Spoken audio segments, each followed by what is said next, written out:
إن الحمد لله نحمده ونستعينه ونستغفره ونعوذ بالله من شرور أنفسنا وسيئات أعمالنا. من يهده الله فلا مضل له ومن يضلل فلا هادي له، وأشهد أن لا إله إلا الله وحده لا شريك له، وأشهد أن محمدًا عبده ورسوله. يا أيها الذين آمنوا اتقوا الله حق تقاته ولا تموتن إلا وأنتم مسلمون. يا أيها الناس اتقوا ربكم الذي خلقكم من نفس واحدة وخلق منها زوجها وبث منهما رجالا كثيرا ونساء، واتقوا الله الذي تساءلون به والأرحام إن الله كان عليكم رقيبا. يا أيها الذين آمنوا اتقوا الله وقولوا قولا سديدا يصلح لكم أعمالكم ويغفر لكم ذنوبكم، ومن يطع الله ورسوله فقد فاز فوزا عظيما.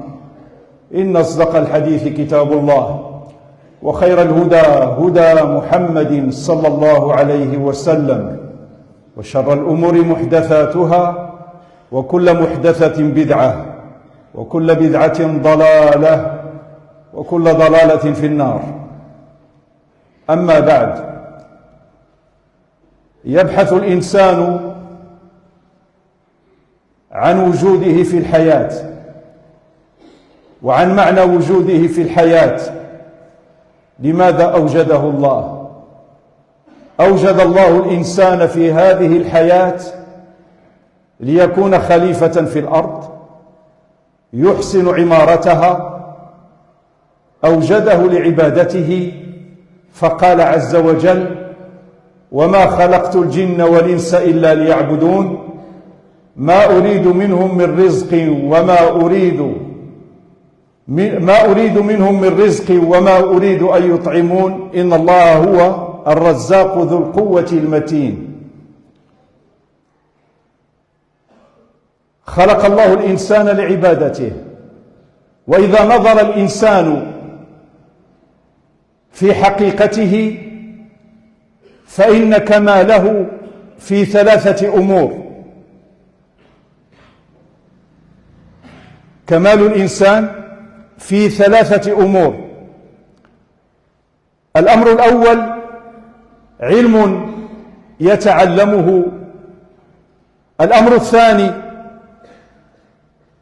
علم يعمل به. الأمر الثالث حالة أو حال يصل إليها ويبلغها. فمكملات النفس الإنسانية هي هذه الثلاثة: علم يتعلمه، وعمل يعمله، وحال يصل إليها. حال يصل إليها. لا يخرج أمر الإنسان عن هذه الثلاثة الأمور. أوجده الله ليتعلم فيعرف خالقه ويعرف شرعه والإيمان به وتوحيده وأحكامه والحلال والحرام والأخلاق وسائر ما شرع الله للإنسان في هذا الوجود. يتعلم العلم، وأفضل المعارف للإنسان معرفة الله. يعرف خالقه ويستأنس به ويذكره ويصمد إليه في الدعاء ويثني على الله بما هو أهله، ويشتاق إلى لقاء الله. الشوق إلى لقاء الله تبارك وتعالى. أفضل المعارف والعلوم معرفة الله تبارك وتعالى.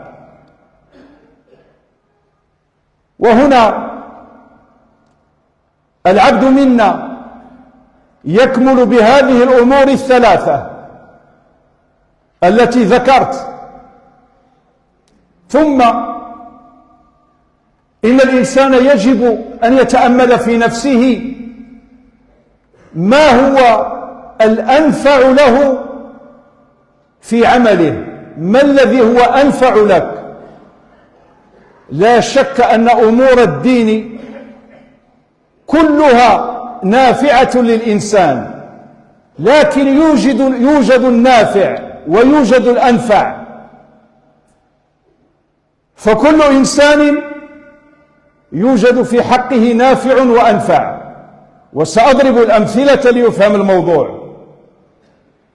وذلك أن النبي عليه الصلاة والسلام لما كان يفد عليه الوافدون ويأتيه الناس من كل حدب وصوب يسألونه، فكان عليه الصلاة والسلام يخاطب الناس بما هو الأنفع لهم، يتخيل في الناس مخايل ينطق على أساسها بما هو الأنفع للإنسان.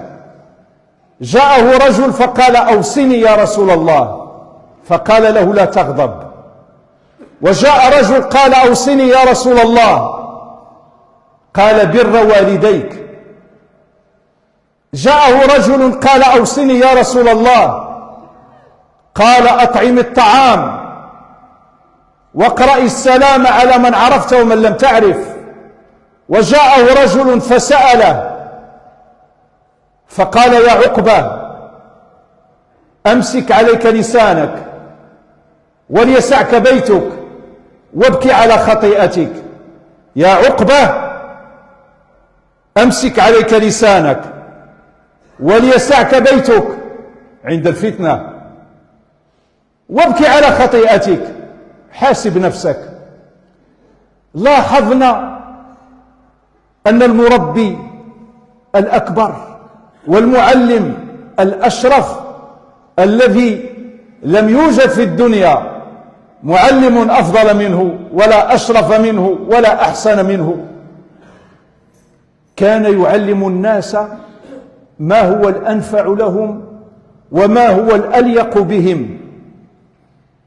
وقد ولى النبي عمرو بن العاص وخالد بن الوليد، ولاهم على الجيوش، وقال لأبي ذر الغفاري: يا أبا ذر، إني أراك ضعيفا وإني أحب لك ما أحب لنفسي، لا تولين مال يتيم. فنصحه ألا يتولى الأمور التي لا ينفع فيها ولا يقدر عليها، لأن الله عز وجل جعل فيه خصائص أخرى غير هذه الخصائص المذكورة. وجاءه رجل فقال له النبي عليه الصلاة والسلام: عليك بالصيام فإنه لا عدل له، عليك بالصيام فإنه لا عدل له. وجاءه رجل فقال له النبي عليه الصلاة والسلام: لا يزال لسانك رطبا من ذكر الله، لا يزال لسانك رطبا من ذكر الله.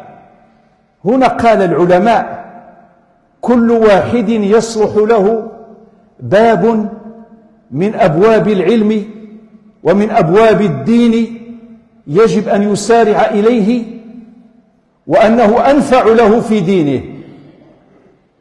فإذا كان الرجل شحيحا فإن بذله للمال ومغالبته لشح نفسه أفضل له من الصيام للنافلة ومن قيام الليل، وأفضل له من كثير من القربات، لأنه يعاني من شح النفس. فإذا جاء الشحيح إليك وقال: أوصني بما هو أنفع لي، قل له: عليك بالإنفاق في سبيل الله. ما تقول له صم النهار وقم الليل، لا، قل له: أنفق في سبيل الله، قدم له الإنفاق، لأنه يعاني من الشح.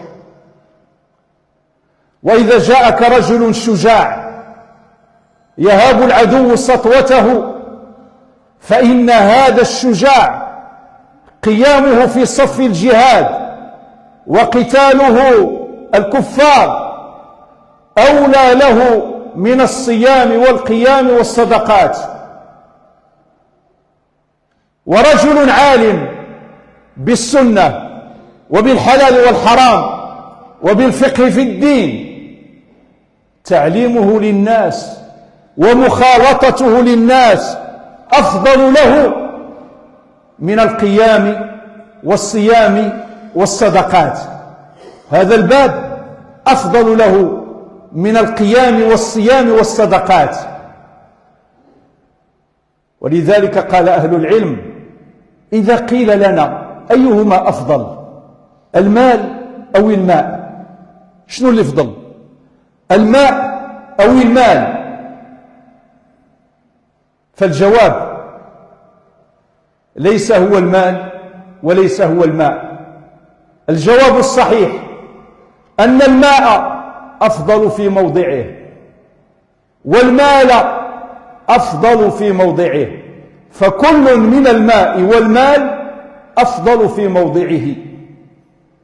فإذا نستفيد أن مكملات النفس الإنسانية علوم يتعلمها وعلوم يعمل بها وحال يبلغ إليها. فإن الله سمى عباده المؤمنين والمسلمين والمتقين والمحسنين والمقسطين وسماهم بأوصافهم، فما يبلغ العبد الدرجة من هذه الدرجات إلا بأن يوفق فيما ينفعه وفيما هو الأنفع له. بارك الله لي ولكم في القرآن العظيم، ونفعني وإياكم بما فيه من الآيات والذكر الحكيم. أقول قولي هذا وأستغفر الله العظيم لي ولكم ولسائر المسلمين من كل ذنب فاستغفروه إنه هو الغفور الرحيم.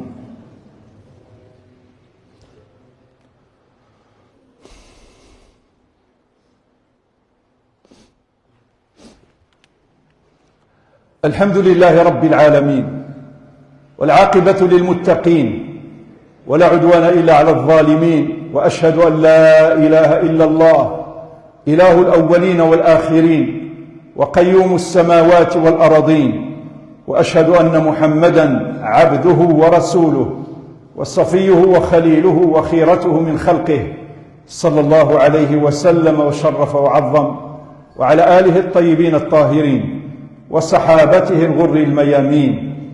وبعد، جاء عقبة بن عامر الأنصاري البدري رضي الله عنه إلى النبي عليه الصلاة والسلام فقال: يا رسول الله أوصني.